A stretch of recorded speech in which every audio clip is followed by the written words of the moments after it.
Ya, mari kita perhatikan Allah Tritunggal.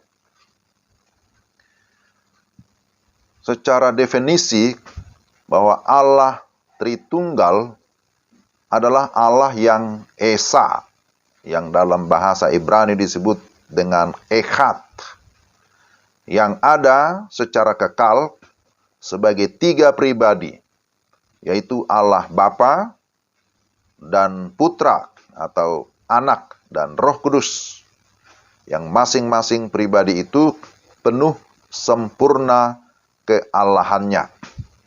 Nah, inilah pengertian atau definisi Allah Tritunggal.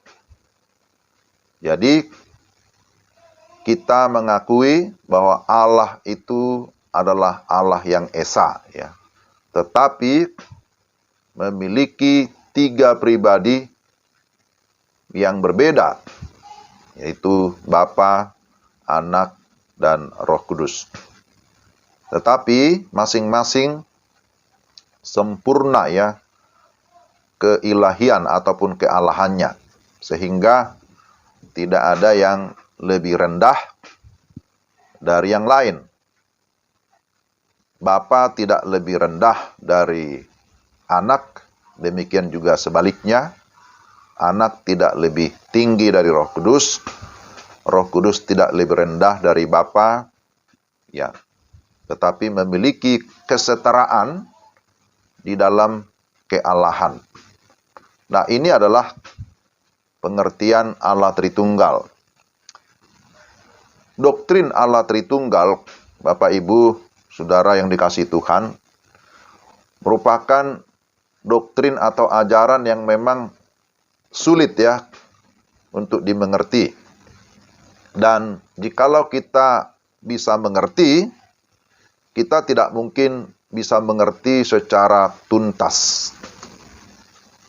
Jadi, ya, kita menerima, dan kalau kita menerima, yaitu seperti kemarin sudah disinggung, itu karena peranan Roh Kudus, ya. Kalau tidak, nggak mungkin kita bisa mengerti tentang Tritunggal. Dan banyak orang susah mengerti. Dan karena susah, kadang berkata, ini tidak benar, tidak masuk akal. Nah, sekarang saudara dan saya, kita semua menerima doktrin Allah Tritunggal. Tetapi sekali lagi, pemahaman kita tidak mungkin tuntas, ya. Artinya kita tidak akan bisa memahami secara sempurna. Ada banyak ilustrasi yang dipakai oleh orang untuk menjelaskan tentang Tritunggal. Tapi sebaik apapun sebuah ilustrasi untuk menjelaskan Tritunggal, ya, kita harus mengingat bahwa ilustrasi itu kan hanya gambaran yang dipakai oleh manusia untuk memberikan penjelasan Allah yang tidak terbatas itu. Jadi tidak mungkin ilustrasi ataupun analogi gambaran yang terbatas bisa menjelaskan Allah yang tidak terbatas. Dan selalu ada kelemahan ataupun kekurangan setiap ilustrasi yang dibuat oleh manusia. Pernah ada seorang yang menjelaskan tentang Tritunggal, misalnya dengan membuat analogi seorang bapak, ya. Lalu berkata, ini seorang bapak, dia kalau di rumah sebagai seorang ayah, nanti dia kalau pergi, dia nyetir, dia sebagai sopir, nanti dia kalau di kantor, dia sebagai direktur, begitu, ya. Ada orang memberikan penjelasan begitu. Ya, jadi menunjukkan ada peran yang berbeda-beda. Tetapi penjelasan itu, ya, tidak tepat jikalau itu dikenakan kepada Tritunggal. Karena menurut pengertian ini atau definisi ini, bahwa Allah Tritunggal itu adalah Allah yang Esa, yang ada secara kekal sebagai tiga pribadi. Sedangkan tadi ilustrasi yang dipakai di rumah sebagai ayah, di jalan sebagai sopir, di kantor sebagai direktur. Nah, sekalipun ada 3 peran yang berbeda, tetapi kan tetap hanya satu pribadi. Jadi tidak bisa menggambarkan tentang Allah Tritunggal secara tepat. Dan banyak ilustrasi-ilustrasi yang dibuat oleh manusia ya, menggambarkan Allah Tritunggal. Tetapi sekali lagi kita harus berhati-hati memakai ilustrasi menjelaskan tentang Tritunggal, karena tidak bisa dijelaskan secara matematika ya. Ya, apalagi ada yang membuat ilustrasi 1 kali 1 kali 1 sama dengan 1. Nah, itu kan matematika begitu ya. Tetapi bicara tentang Allah Tritunggal, nah ini kan sesuatu yang unik, yang tidak ditemukan di dalam kitab manapun kecuali di dalam Alkitab. Memang kata Tritunggal atau istilah Tritunggal kita tidak menemukannya di dalam ayat-ayat Alkitab kita. Ya, kata Tritunggalnya tidak ditemukan, tetapi konsepsi ataupun konsep tentang Tritunggal itu kita menemukan di dalam Alkitab berdasarkan bukti-bukti ayat Alkitab tentunya. Ya, jadi doktrin Tritunggal ini menjadi satu diskusi, bahkan perdebatan di sepanjang sejarah ya. Ini bukan hal yang baru. Akhir-akhir ini pun ini diperdebatkan karena sesama orang-orang Kristen pun ya tidak sepaham berkaitan dengan ajaran Tritunggal ini. Ya, tetapi saya, ya Bapak Ibu juga mungkin setiap hari Minggu selalu mengucapkan yang namanya pengakuan iman rasuli ya. Pengakuan iman rasuli itu berisi tentang Allah Tritunggal. Dimulai dengan alinea pertama, aku percaya kepada Allah Bapa yang Maha Kuasa, Khalik langit dan bumi. Nah, itu bicara tentang Allah Bapa. Lalu paragraf kedua, dan kepada Yesus Kristus anaknya yang tunggal Tuhan kita, dan seterusnya. Itu bicara tentang Allah anak. Tapi di paragraf ketiga juga di sana berbicara tentang Roh Kudus, bahwa kita mengakui aku percaya kepada Roh Kudus gitu ya. Disambung lagi dengan gereja yang kudus dan am dan seterusnya. Jadi tiap-tiap minggu kalau di gereja kami ya, mungkin juga di gereja Bapak Ibu selalu mengucapkan pengakuan iman rasuli yang intinya berisikan tentang Allah Tritunggal. Jadi kita juga bisa melihat bukti-bukti Alkitab, baik perjanjian lama maupun perjanjian baru. Sekali lagi, saya sudah singgung tadi bahwa memang istilah Tritunggal tidak muncul. Namun demikian, ide dan prinsipnya ditemukan di banyak tempat di Alkitab. Pertama, perjanjian lama ya. Perjanjian lama memberikan penyataan tentang Tritunggal yang tidak lengkap. Artinya masih belum secara tegas menyatakan 3 pribadi, Bapa dan Anak dan Roh Kudus. Misalnya kalau kita baca di dalam Kejadian 1 ayat 26, firman Tuhan berkata begini, berfirmanlah Allah, baiklah kita menjadikan manusia menurut gambar dan rupa kita, supaya mereka berkuasa atas ikan-ikan di laut, dan burung-burung di udara, dan atas ternak, dan atas seluruh bumi, dan atas segala binatang melata yang merayap di bumi. Kejadian 1 ayat 26. Lalu kita lihat lagi Kejadian pasal 3 ayat yang ke-22. Berfirmanlah Tuhan Allah, sesungguhnya manusia itu telah menjadi seperti salah satu dari kita tahu tentang yang baik dan yang jahat. Maka sekarang jangan sampai ia mengulurkan tangannya dan mengambil pula dari buah pohon kehidupan itu dan memakannya, sehingga ia hidup untuk selama-lamanya. Kemudian Kejadian 11 ayat yang ke-7 disebutkan begini. Baiklah kita turun dan mengacau balaukan di sana bahasa mereka, sehingga mereka tidak mengerti lagi bahasa masing-masing. Jadi di dalam Kejadian 1 ayat 26, pada waktu penciptaan dipakai di sana baiklah kita.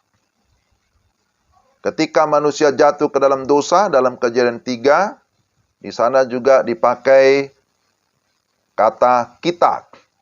Ketika peristiwa Menara Babel disebutkan juga kata kita. Ya, ini menunjuk kepada Allah. Nah, pertanyaannya, kita itu siapa? Memang ada orang memberikan penafsiran yang berbeda tentang hal ini.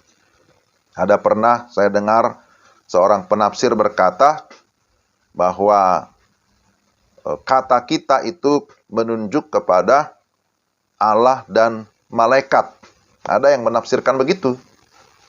Karena menghindari pemahaman tentang Tritunggal. Karena dia tidak setuju dengan konsep Allah Tritunggal, maka dia menafsirkan itu sebagai Allah yang bersama dengan malaikat. Tapi kalau kita memperhatikan, apakah Allah bekerja sama dengan malaikat dalam penciptaan manusia? Kan tidak mungkin. Malaikat pun juga adalah ciptaan. Maka tidak mungkin Allah pencipta bersama dengan ciptaan kemudian menciptakan manusia. Nah, itu tidak mungkin. Jadi kata kita itu menunjuk atau mengarah kepada Bapa dan Anak dan Roh Kudus. Loh, kok bisa kita menyatakan hal itu? Ya memang kalau hanya berhenti sampai di Kejadian, kita tidak bisa menyimpulkannya. Tetapi Alkitab itu kan adalah satu kesatuan ya. Perjanjian Lama sampai kepada Perjanjian Baru merupakan satu kesatuan yang tidak bisa dipisahkan. Banyak hal di dalam Perjanjian Lama yang diperjelas atau diterangkan oleh Perjanjian Baru. Jadi itu adalah salah satu metode menafsirkan kitab suci. Apa yang belum jelas di dalam Perjanjian Lama seringkali dijelaskan atau diperjelas di dalam Perjanjian Baru. Jadi sekalipun di dalam ayat-ayat ini yang dipakai kata kita, tetapi itu kan sudah menunjukkan ada pluralitas, ada kejamakan. Nanti kalau kita baca Perjanjian Baru, ternyata ya yang menunjuk kepada pluralitas kealahan itu ya dijelaskan bahwa di sana ada Bapa, ada Anak, dan Roh Kudus, kan begitu. Nah, itu nanti kita lihat di dalam ayat-ayat Perjanjian Baru. Tetapi di dalam Perjanjian Lama pun sudah mengindikasikan adanya Tritunggal. Ada ayat lain seperti di dalam Mazmur 45. Ya, Mazmur 45 di dalam ayat 6 sampai dengan ayat yang ke-7 dikatakan anak-anak panahmu tajam menembus jantung musuh raja. Bangsa-bangsa jatuh di bawah kakimu. Tahtamu kepunyaan Allah, tetapi untuk seterusnya dan selamanya, dan tongkat kerajaanmu adalah tongkat kebenaran. Jadi kata di sini dipakai Allah ya, juga menunjuk kepada plural ya. Kemudian di dalam Mazmur 110 ayat 1, di dalam Yesaya 63 ya, kita tidak baca semua ya. Tetapi di sana ada kata kita atau dalam bentuk jamak yang dihubungkan dengan Allah. Kemudian dalam perjanjian baru, konsep sudah lebih lengkap tentang Tritunggal. Ada penjelasan-penjelasan yang lebih spesifik yang bisa kita baca seperti di dalam Matius 3 ayat 16 sampai 17. Ini peristiwa tentang pembaptisan Yesus di Sungai Yordan. Disebutkan di sana begini, sesudah dibaptis, Yesus segera keluar dari air, dan pada waktu itu juga langit terbuka, dan ia melihat Roh Allah seperti burung merpati turun ke atasnya. Lalu terdengarlah suara dari surga yang mengatakan, inilah anakku yang kukasihi, kepadanyalah aku berkenan. Jadi kita melihat jelas di sini ada 3 pribadi yang berbeda. Ada Yesus Kristus, kemudian ada Roh Kudus atau Roh Allah seperti burung merpati, kemudian terdengar suara dari surga, inilah anakku yang kukasihi, kepadanyalah aku berkenan. Itu bicara tentang Allah Bapa. Jadi semakin jelas. Juga di dalam Matius 28 ayat 19. Ini juga sangat-sangat jelas. Matius 28 ayat 19. Karena itu pergilah, jadikanlah semua bangsa muridku, dan baptislah mereka dalam nama Bapa dan Anak dan Roh Kudus. Jadi jelas-jelas di sini disebutkan ada 3 pribadi yang berbeda. Dalam nama Bapa, kemudian disambung dengan kata dan, Anak, dan Roh Kudus.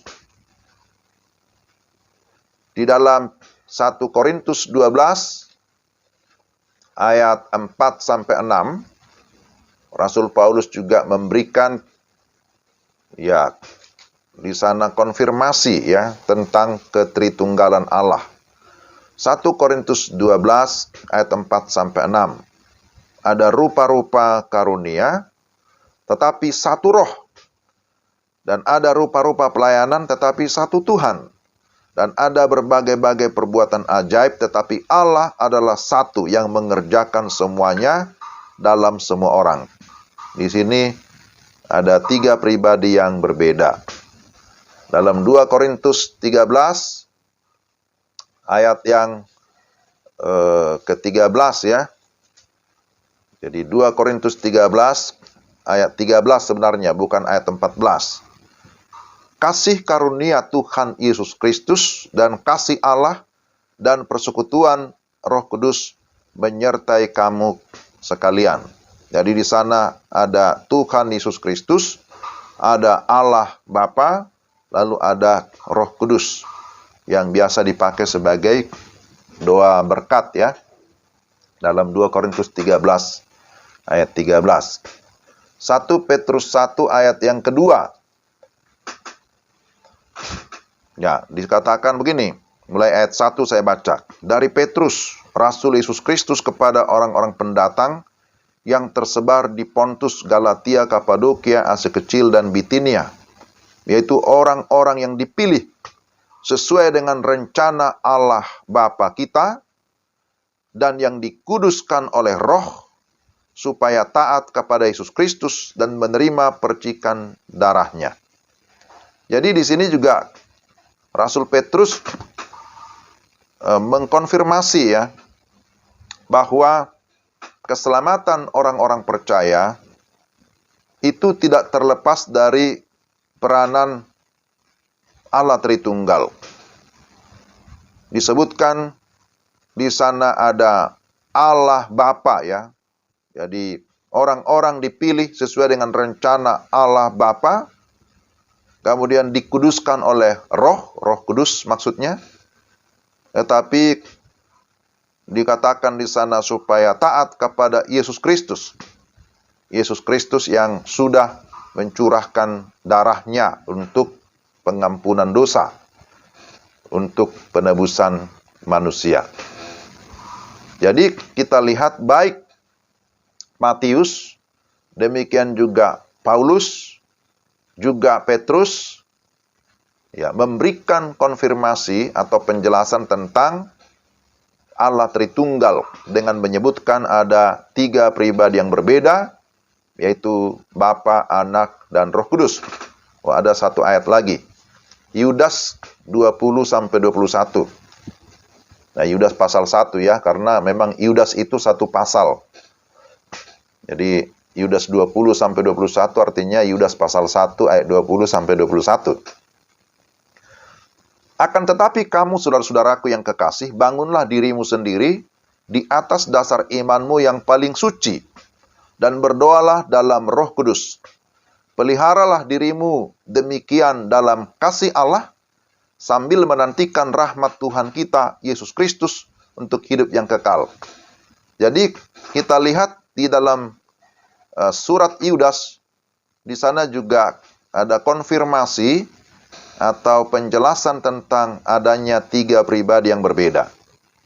Dalam ayat 20 dikatakan, berdoalah dalam Roh Kudus. Tapi ayat 21, peliharalah dirimu dalam kasih Allah.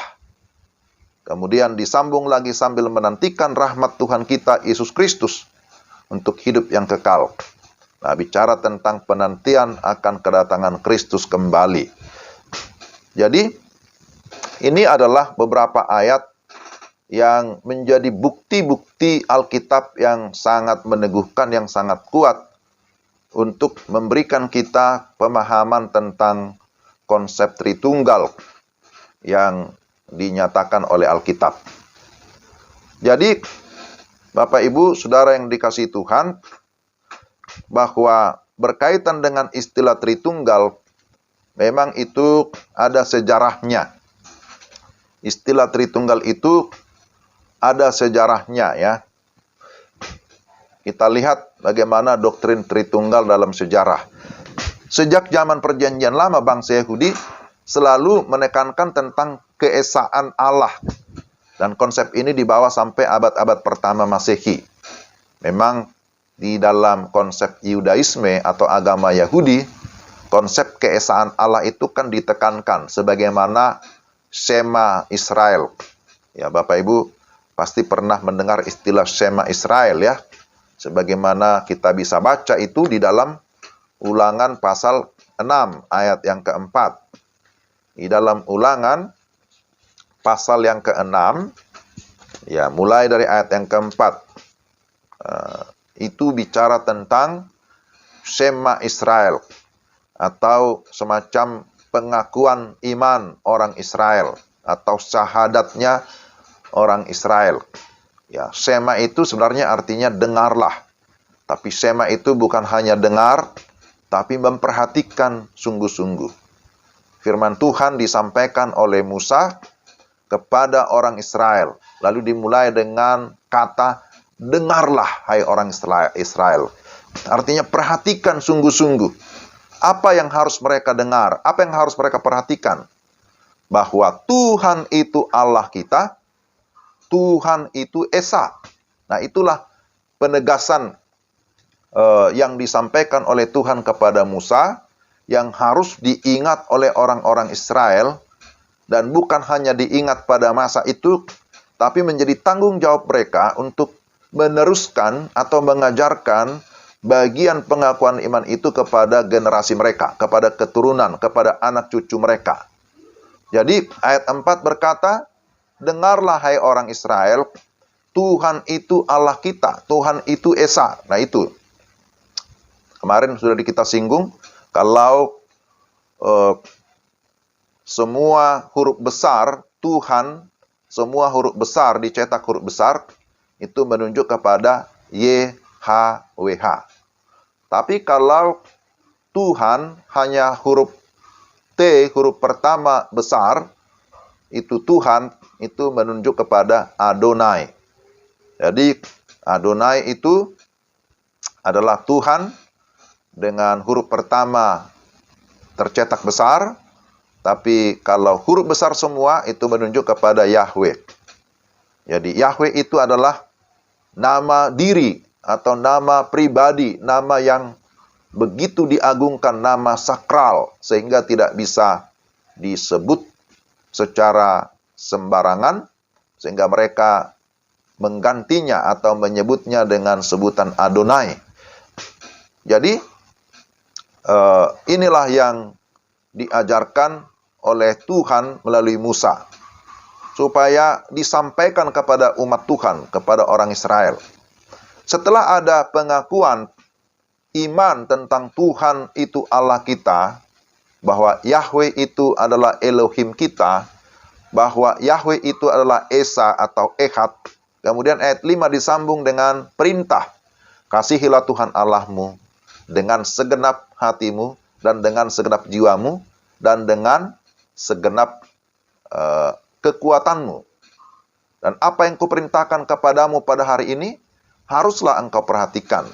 Haruslah engkau mengajarkannya berulang-ulang kepada anak-anakmu, dan membicarakannya apabila engkau duduk di rumahmu, apabila engkau sedang dalam perjalanan, apabila engkau berbaring, dan apabila engkau bangun. Ini adalah perintah secara khusus yang diberikan kepada umat Tuhan, kepada orang-orang Israel, untuk mengajarkan anak-anak mereka tentang siapa Tuhan. Ya, mengajarkan pengenalan akan Allah, dan setelah mengenal siapa Allah, kemudian mengasihi Allah. Itulah sebabnya ketika di dalam perjanjian baru ada orang-orang bertanya kepada Yesus, apa yang merupakan inti daripada hukum Taurat dan kitab para nabi? Kemudian apa yang dikatakan oleh Yesus?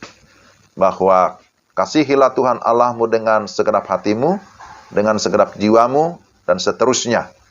Dan kemudian yang kedua, kasihilah sesama manusia seperti dirimu sendiri. Pada kedua hukum inilah tergantung seluruh hukum Taurat dan kitab para nabi. Itu kata Tuhan Yesus. Jadi, apa yang diajarkan oleh Tuhan Yesus kepada murid-murid ataupun kepada orang-orang Israel, orang Yahudi pada masa itu, tentu tidak bertentangan dengan apa yang ada di dalam hukum Taurat atau kitab Taurat. Kita tahu bahwa kitab Musa ini, Kejadian, Keluaran, Imamat, Bilangan, Ulangan disebut sebagai kitab Taurat ya. Disebut sebagai Pentateuch. Pentateuch itu berarti 5 ya, 5 kitab Taurat, 5 kitab Musa, kata Penta. Jadi kitab Ulangan sesungguhnya kan ini berisi tentang pidato atau khotbah Musa kepada orang-orang Israel. Mengingatkan orang-orang Israel, apalagi banyak di antara orang Israel itu yang sudah tewas atau mati di padang gurun ya. Dalam perjalanan selama 40 tahun, generasi-generasi tua, generasi yang lama, itu banyak tewas atau banyak meninggal di padang gurun, dan digantikan dengan generasi yang baru yang lahir di dalam perjalanan, dan mereka perlu diingatkan lagi tentang hukum-hukum Allah. Nah, inilah kitab Ulangan ya, mengulang kembali apa yang merupakan inti-inti daripada pengajaran firman Tuhan yang disampaikan oleh Musa kepada umat Tuhan. Dan secara sejarah kan kita tahu bahwa sesungguhnya yang masuk ke tanah perjanjian, yang masuk ke tanah Kanaan adalah generasi yang lahir di padang gurun. Kecuali hanya 2 orang saja ya, generasi tua yang akhirnya sampai ke tanah Kanaan. Siapa itu? Yang 2 orang itu? Yosua, Kaleb. Ya, betul. Hanya Yosua dan Kaleb, generasi yang bisa dikatakan seangkatan dengan Musa, yang akhirnya tiba ke sampai di tanah Kanaan. Tapi selebihnya mereka adalah generasi kedua yang lahir di perjalanan di padang gurun. Wah, ini susah membayangkannya ya. Dalam perjalanan banyak yang tewas, banyak yang lahir, tetapi semuanya berada di dalam memang kedaulatan Tuhan, di dalam pengaturan Tuhan, bahwa apa yang difirmankan Tuhan pasti akan terjadi, pasti akan digenapi, dan itu terjadi. Nah, jadi kita lihat berikutnya bahwa pada abad yang kedua pada abad yang kedua, muncullah seorang teolog yang bernama Tertullianus. Tertullianus ini yang pertama-tama memformulasikan tentang istilah Tritunggal itu. Ya, sekalipun di awal-awal tentu belum sempurna, tetapi pandangan Tertullianus tentang Trinity, tentang Tritunggal, akhirnya diterima oleh banyak teolog ataupun gereja pada masa itu. Jadi Tertullianus berusaha untuk memberikan penjelasan yang alkitabiah. Ini pada abad yang kedua ya, tentang ajaran Tritunggal. Karena memang pada saat itu di gereja banyak tersebar pengajaran monarkianisme.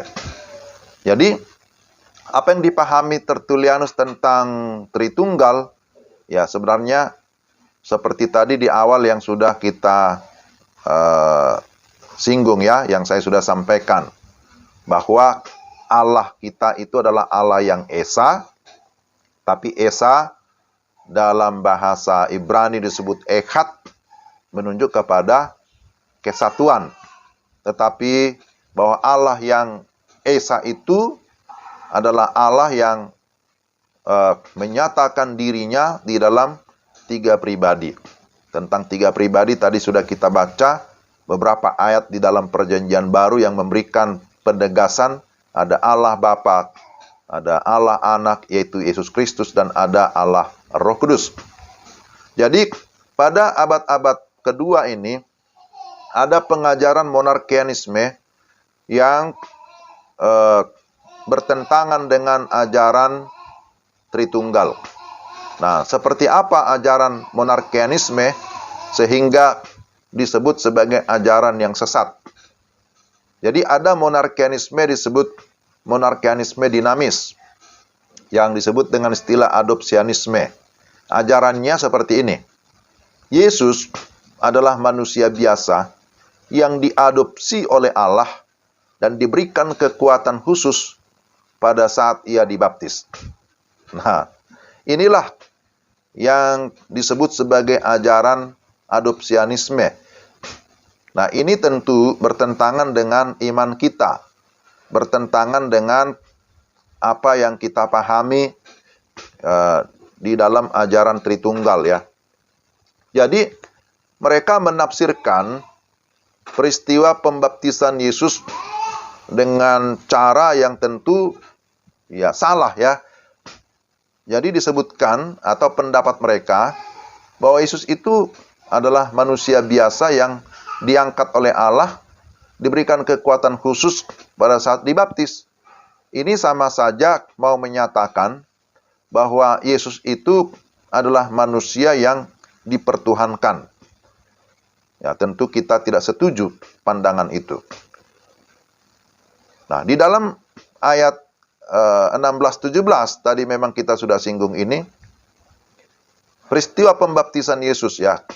Sesudah dibaptis, Yesus segera keluar dari air, dan pada waktu itu juga langit terbuka dan ia melihat Roh Allah seperti burung merpati turun ke atasnya. Terdengarlah suara dari surga yang mengatakan, "Inilah anakku yang kukasihi, kepadanya lah aku berkenan." Jadi ajaran adopsianisme menafsirkan bagian ini sebagai momen di mana Allah Bapa memberikan kekuatan khusus kepada Yesus pada saat ia dibaptis. Tapi di mana kita menemukan bahwa Allah memberikan kekuatan khusus? Saya kira bagian ini kalau ditafsirkan secara baik-baik, bahwa peristiwa pembaptisan Yesus sesungguhnya bukanlah ya peristiwa pembaptisan yang bisa disamakan dengan pembaptisan manusia lain ya. Nah, apa bedanya pembaptisan manusia yang lain? Artinya pada saat itu kan banyak orang yang dibaptis oleh Yohanes, tapi kemudian Yesus muncul. Ya, bedanya sangat jelas bahwa orang-orang lain dibaptis sebagai bentuk pengakuan bahwa mereka itu adalah orang-orang berdosa. Begitu. Tetapi Yesus dibaptis bukan sebagai tanda pengakuan bahwa dia orang berdosa. Karena Yesus tidak berdosa dan tidak pernah berbuat dosa.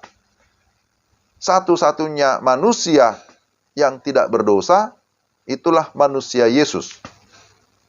Jadi, peristiwa pembaptisan Yesus sekali lagi bukan sebagai bentuk pengakuan dosa ataupun sebagai tanda pertobatan. Sama sekali bukan.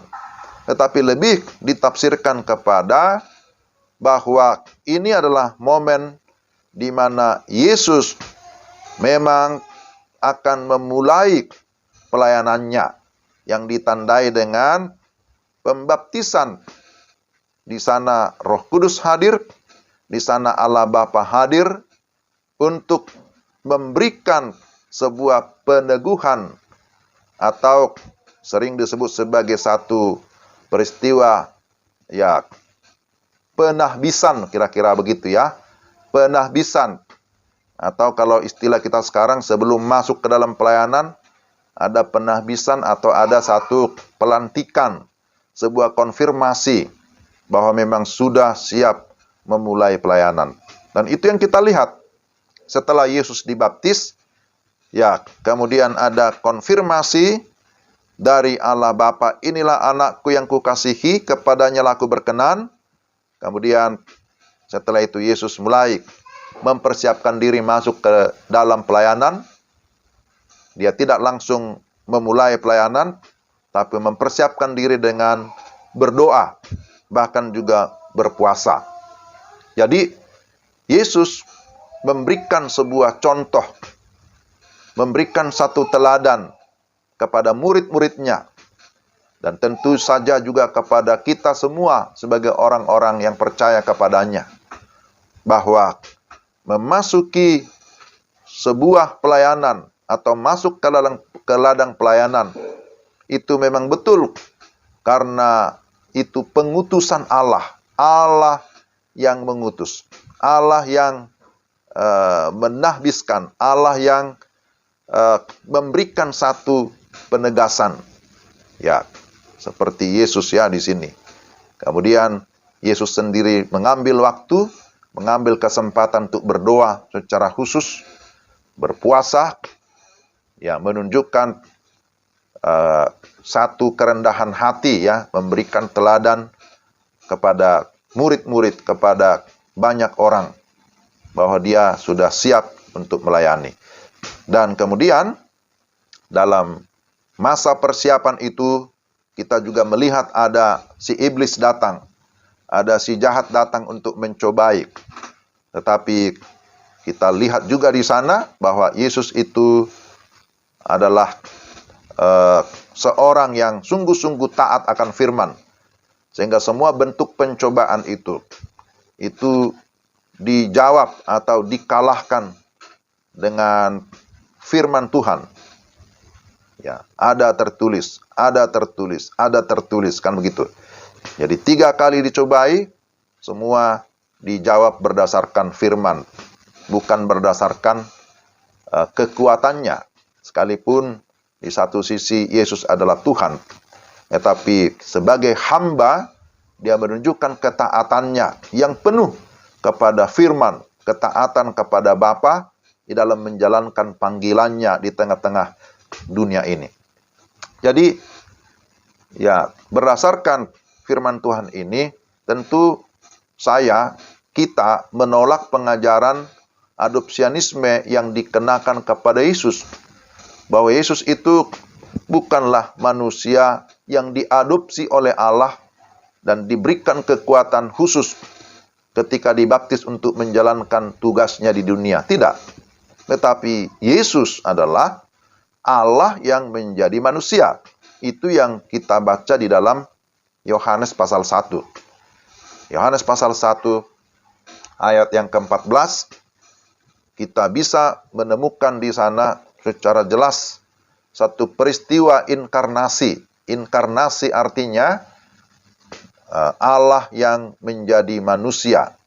In itu masuk atau menjadi. Karnal itu bicara tentang daging. Jadi firman yang menjadi daging atau firman menjadi manusia di dalam Yesus Kristus, ya. Yohanes 1 ayat 14. Ya, kalau ayat 1 dikatakan pada mulanya adalah firman. Firman itu bersama-sama dengan Allah dan firman itu adalah Allah. Tapi kemudian ayat 14, firman itu telah menjadi manusia dan diam di antara kita. Dan kita telah melihat kemuliaannya, yaitu kemuliaan yang diberikan kepadanya sebagai anak tunggal Bapa, penuh kasih karunia dan kebenaran. Sebagai anak tunggal Bapa. Nah, siapa yang disebut sebagai anak? Itulah Yesus yang datang ke dalam dunia. Lalu ada monarkianisme modalistis. Ajarannya Allah adalah satu, tetapi muncul atau tampil kepada manusia dalam 3 mode atau 3 bentuk, yaitu Allah Bapa, Allah Anak, dan Allah Roh Kudus. Jadi ini pun kita tentang karena tidak sesuai dengan konsep Allah Tritunggal yang sesungguhnya, sebagaimana yang dimaksudkan oleh bapak-bapak gereja termasuk Tertullianus. Jadi di dalam ajaran monarkianisme modalistis menyebutkan bahwa Allah adalah satu, muncul dalam 3 bentuk. Nah, satu yang dimaksud ini dalam pengertian satu secara kuantitas, ya. Tetapi kata ehad bukan menunjukkan satu secara kuantitas, tapi lebih kepada satu secara kualitatif. Jadi satu yang dimaksud bukan angka 1, tetapi bicara tentang kesatuan, ya. Ya, nanti saya akan perjelas itu karena setelah ini ada juga penjelasan tentang kata ehad yang nanti ada di slide-slide berikutnya. Jadi intinya bahwa ajaran monarkianisme ini bertentangan dengan ajaran Tritunggal. Dan kemudian setelah itu muncul juga seorang bernama Arius di abad ke-3 sampai abad ke-4. Dia berasal dari Alexandria. Ini di bagian Afrika, ya, ke arah Mesir. Dia juga menentang ajaran Tritunggal. Tidak setuju akan kealahan Anak dan Roh Kudus. Ya, dia dasarkan kepada Kolose 1 ayat 15, Yohanes 1 ayat 14, Yohanes 3 ayat 16. Ya. Di Konsili Nisea tahun 325 Masehi, ajaran Arian ini ditentang habis-habisan oleh seorang bernama Athanasius. Demikian juga di Konsili Konstantinopel tahun 381 Masehi. Nah, perdebatan yang paling utama adalah mengenai 2 istilah yang dipakai untuk menjelaskan tentang kealahan Yesus dan Roh Kudus. Jadi, Arius ini menolak atau tidak setuju akan kealahan Anak dan Roh Kudus.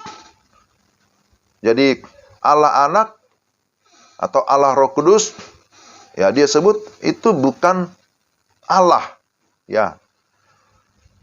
Jadi apa yang merupakan perdebatan di antara Athanasius dengan Arius adalah berkaitan dengan istilah ini.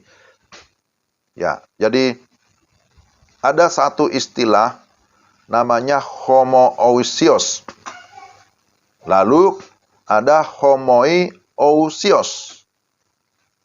Nah, mirip-mirip, tapi pengertiannya berbeda.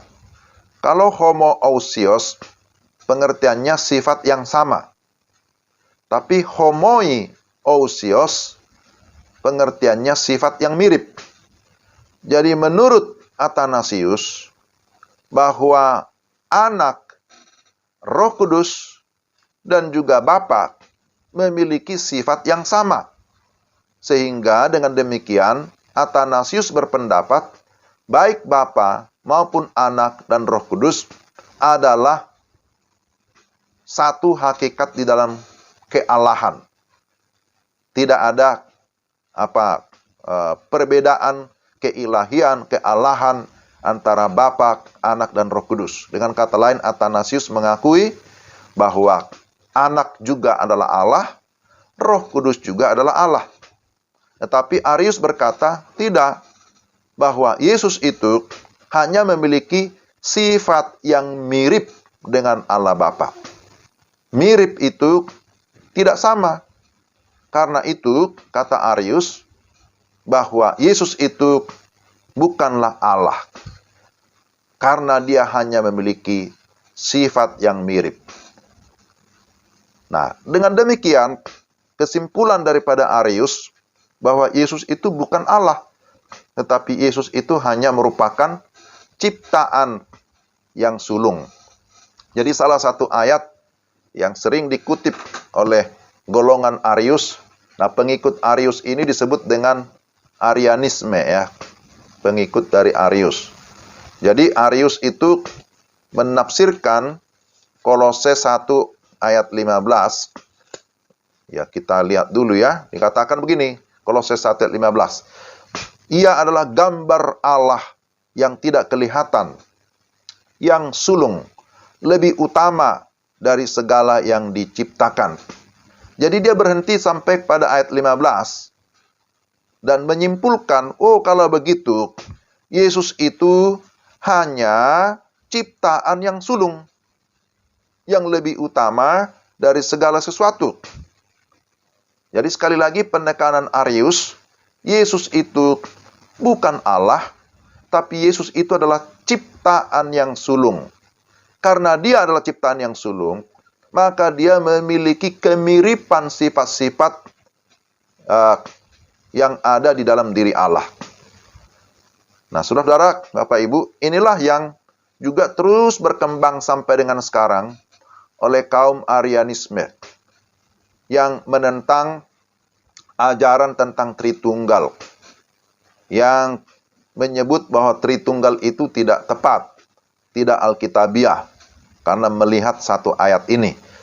Ya, jadi dari Arius ini, dari pengajaran Arius, muncullah juga pengajaran-pengajaran yang menyesatkan seperti saksi Yehova. Jadi, saksi Yehova juga memiliki pandangan seperti Arius, yang menyatakan bahwa sesungguhnya Yesus Kristus itu adalah ciptaan yang sulung.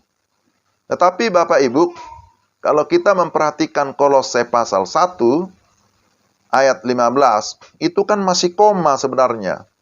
Harus baca juga sampai kepada ayat-ayat berikutnya. Ayat 16 berkata begini, karena di dalam dialah telah diciptakan segala sesuatu. Di dalam dia, di dalam siapa? Di dalam Yesus. Ya, yang ada di sorga dan yang ada di bumi. Yang kelihatan dan yang tidak kelihatan, baik singgasana maupun kerajaan, baik pemerintah maupun penguasa, segala sesuatu diciptakan oleh Dia dan untuk Dia. Ia terlebih dahulu dari segala sesuatu, dan segala sesuatu ada di dalam Dia. Dia itu siapa? Yesus. Ayat 18 diperjelas lagi, ialah kepala tubuh, yaitu jemaat. Ia yang sulung, yang pertama bangkit dari antara orang mati, sehingga ia lebih utama dari segala sesuatu. Karena seluruh kepenuhan Allah berkenan diam di dalam Dia, dan oleh Dialah ia memperdamaikan segala sesuatu dengan dirinya, baik yang ada di bumi maupun yang ada di sorga, sesudah ia mengadakan pendamaian oleh darah salib Kristus, dan seterusnya. Jadi sebenarnya Rasul Paulus sedang menjelaskan kepada jemaat Kolose berkaitan dengan keutamaan Kristus.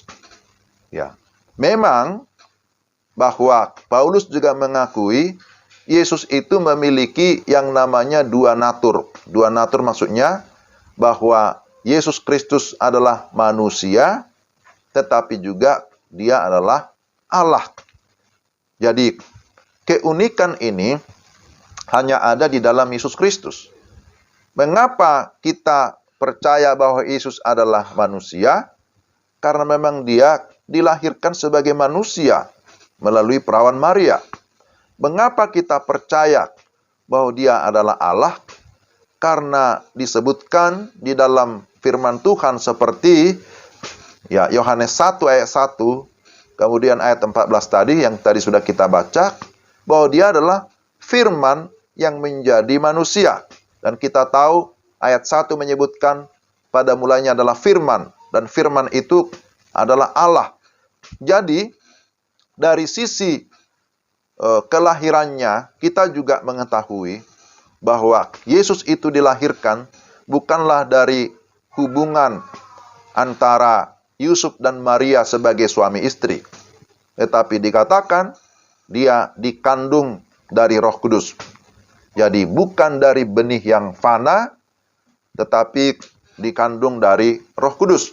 Menunjukkan bahwa memang di dalam pribadi Yesus, di dalam diri Yesus, ada dua natur, ilahi dan juga manusiawi.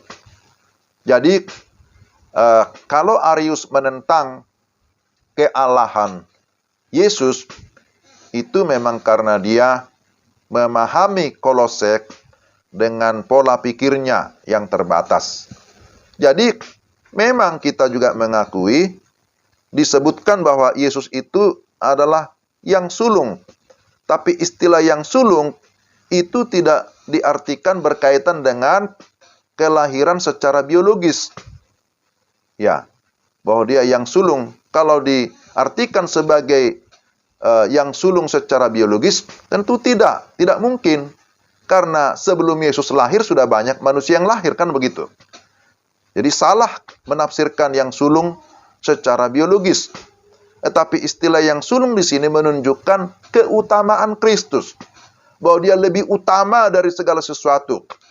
Karena dia adalah pribadi yang pertama bangkit dari kematian, yang tidak akan mati lagi, tetapi yang hidup sampai selama-lamanya. Berbeda dengan kebangkitan daripada Lazarus. Lazarus bangkit tapi mati lagi ya. Dia bangkit karena ada yang membangkitkan. Yesus yang membangkitkan. Tapi kebangkitan Yesus bukan berdasarkan kuasa dari yang lain. Tetapi dia bangkit menunjukkan bahwa dia adalah Tuhan yang berkuasa atas segala kematian. Nah gitu. Jadi istilah yang sulung itu tidak ditafsirkan sebagai yang paling tua secara biologis. Bukan itu.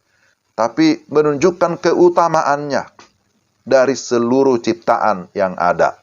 Bahwa dia superior. Dia memiliki satu kekhususan, keistimewaan di antara semua manusia.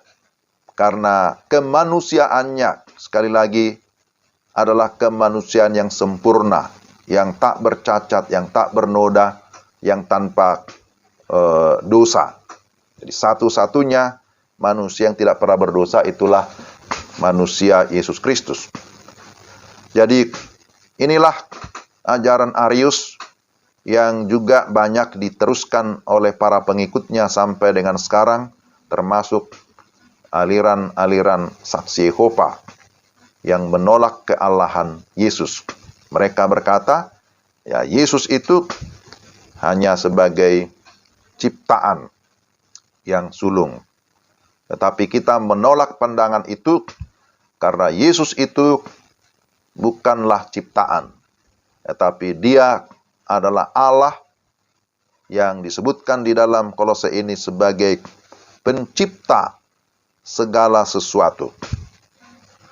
Lalu ada ajaran yang lain namanya subordinationisme, ya, bahasa Indonesianya subordinasi, ya. Subordinationisme. Subordinasi menunjukkan ajaran yang menyimpang dari Alkitab yang mengakui kealahan Anak dan Roh Kudus, tetapi lebih rendah dari kealahan Bapa. Jadi ada subordinasi. Mereka berkata, ya pandangan ini menyatakan ya bahwa Anak dan Roh Kudus posisinya lebih rendah daripada Allah Bapa. Tetapi kita menolak pandangan itu. Karena kalau Allah Anak dan Allah Roh Kudus lebih rendah dari Allah Bapa, nah itu menunjukkan bahwa memang tidak ada lagi equal, ya, tidak ada lagi kesatuan esensi keilahian. Dengan demikian, ajaran Tritunggal ya menjadi tidak berlaku. Kalau begini cara pandangnya, ajaran Tritunggal itu menjadi gugur kalau kita mengakui atau menerima subordinasi ini.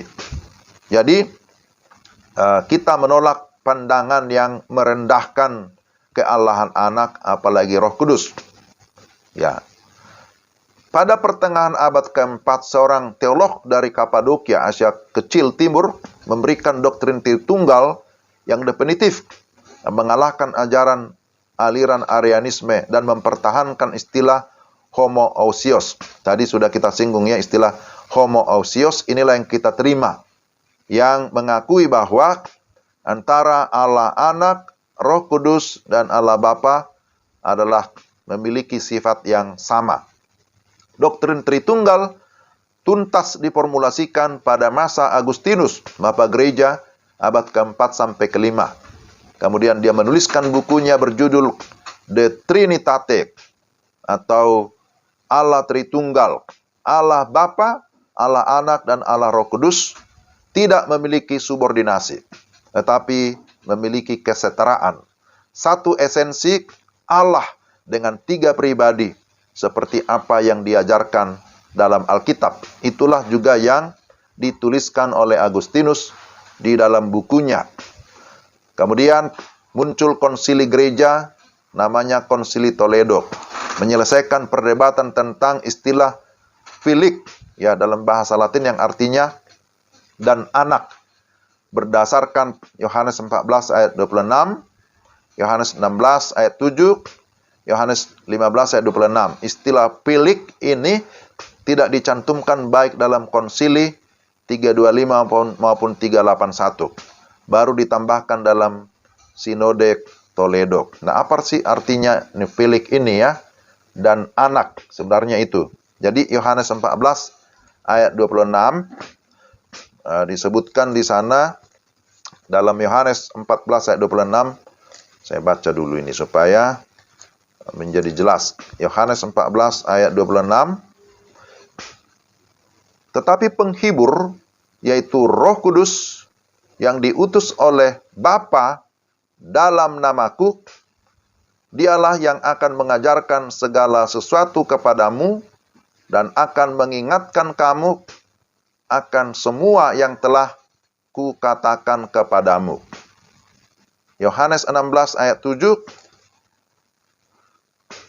Namun benar yang kukatakan ini kepadamu adalah lebih berguna bagi kamu jika aku pergi.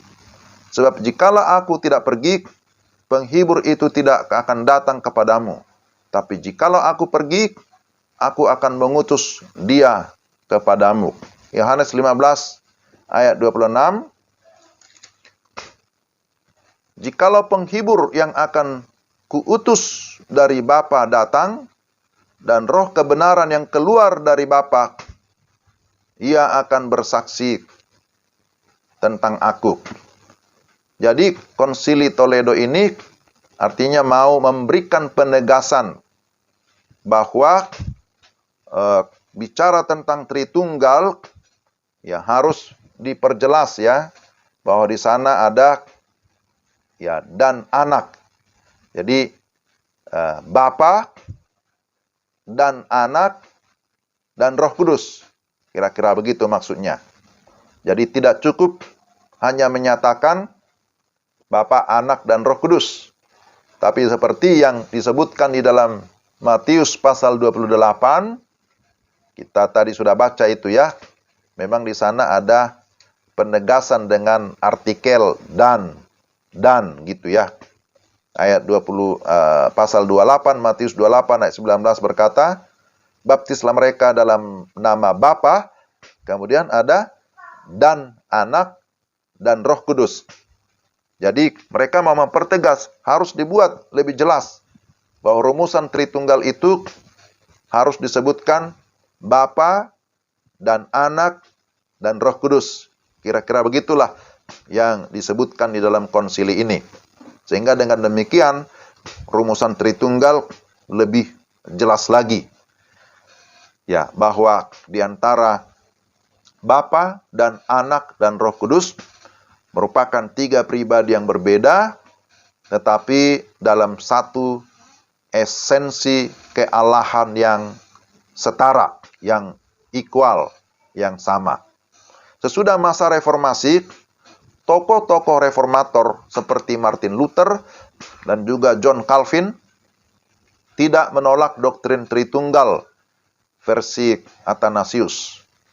Martin Luther berkata bahwa doktrin Tritunggal harus diterima dengan iman, walaupun tidak bisa dijelaskan dengan tuntas, karena ada dalam Alkitab. Sedangkan Calvin menulis penjelasan tentang Tritunggal dalam bukunya yang berjudul Institutio. Nah, kemudian buku ini sekarang sudah diterjemahkan juga dalam bahasa Indonesia yang diberi judul tentang pengajaran agama Kristen, ya, seperti itu. Nah, pandangan modern tentang Tritunggal bervariasi. Ya, sekarang ini juga banyak pandangan juga yang muncul, ya. Tetapi tidak ada hal yang baru lagi. Semua kesalahan yang dilakukan oleh teolog-teolog modern sudah pernah terjadi sebelumnya di dalam sejarah.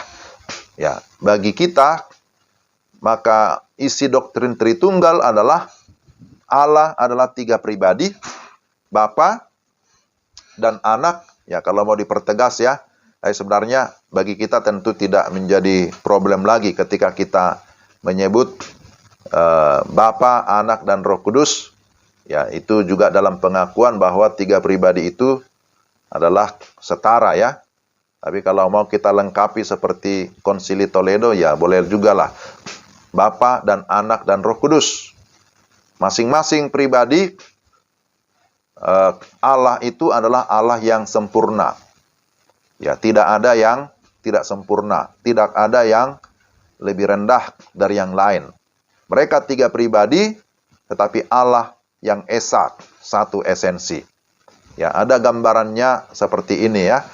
Jadi, secara alkitabiah, ya, pandangan Tritunggal bisa digambarkan begini.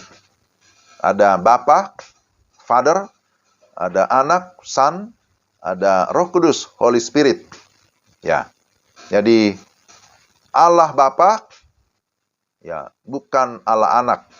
Father is not Son. Ya, ada ayat di sini sebagai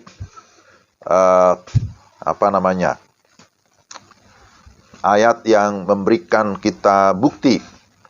Yohanes 8 ayat 16. Yohanes 8 ayat 16.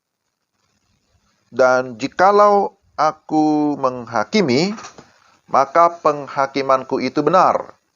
Sebab aku tidak seorang diri, tetapi aku bersama dengan Dia yang mengutus aku. Jadi siapa yang mengatakan ini? Ya, Yesus sendiri, ya. Dia berkata, aku tidak seorang diri. Ya. Aku tidak seorang diri, tetapi aku bersama dengan Dia yang mengutus aku. Dia yang mengutus aku menunjuk kepada siapa? Pasti Allah Bapa. Jadi Yesus sendiri menyatakan bahwa Dia tidak sendiri, tapi ada Allah Bapa yang mengutus Dia. Jadi di sini kita lihat, ya, bahwa Father is not Son. Kemudian kita juga lihat Yohanes 14 ayat 26. Yohanes 14 ayat 26. Ayat ini berkata demikian. Tetapi penghibur. Nah, ini penghibur menunjuk kepada Roh Kudus, Roh penghibur, yaitu Roh Kudus. Ya, sudah dijelaskan di sini.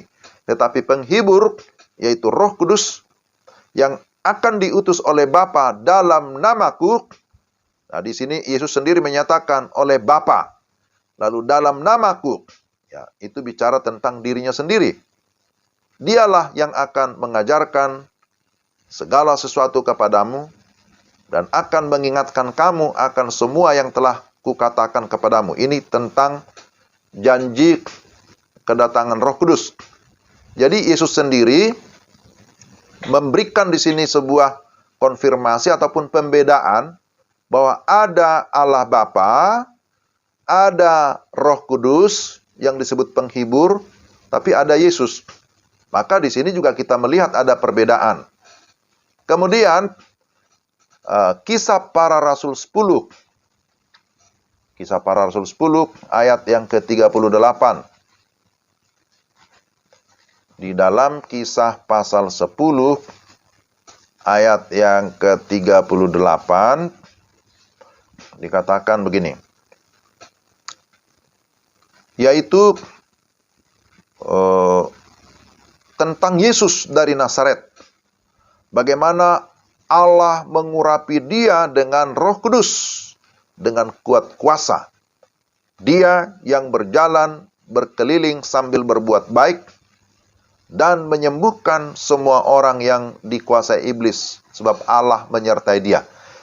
Jadi dalam Kisah Para Rasul kita juga melihat di sini ada 3 pribadi yang berbeda disebutkan, yaitu Yesus dari Nazaret. Ya, ini diperjelas ya. Sebab ada Yesus yang lain juga. Barangkali ada ya. Kalau zaman sekarang nama Yesus juga dipakai oleh manusia ya. Ada Yesus pemain bola. Jesus. Kemudian disebutkan bagaimana Allah mengurapi dia. Jadi sini muncul Allah menunjuk kepada Allah Bapa dengan Roh Kudus. Jadi di sini ada Roh Kudus. Jadi ada Bapa, Anak, Roh Kudus disebutkan dalam Kisah 10 ayat 38. Jadi ini merupakan penegasan-penegasan, konfirmasi-konfirmasi yang disampaikan oleh Tuhan kepada para rasul. Memang dalam bagian ini Petrus yang sedang bersaksi ya, atau Petrus yang sedang memberitakan Injil secara khusus kepada Cornelius yang adalah orang Roma. Ya, dia memberikan pengajaran tentang siapa Yesus, bahwa Yesus itu disebutkan sebagai yang diurapi. Nah, siapa yang mengurapi? Allah sendiri.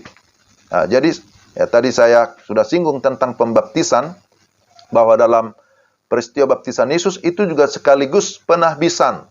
Nah, penahbisan itu berkaitan dengan pengurapan ya.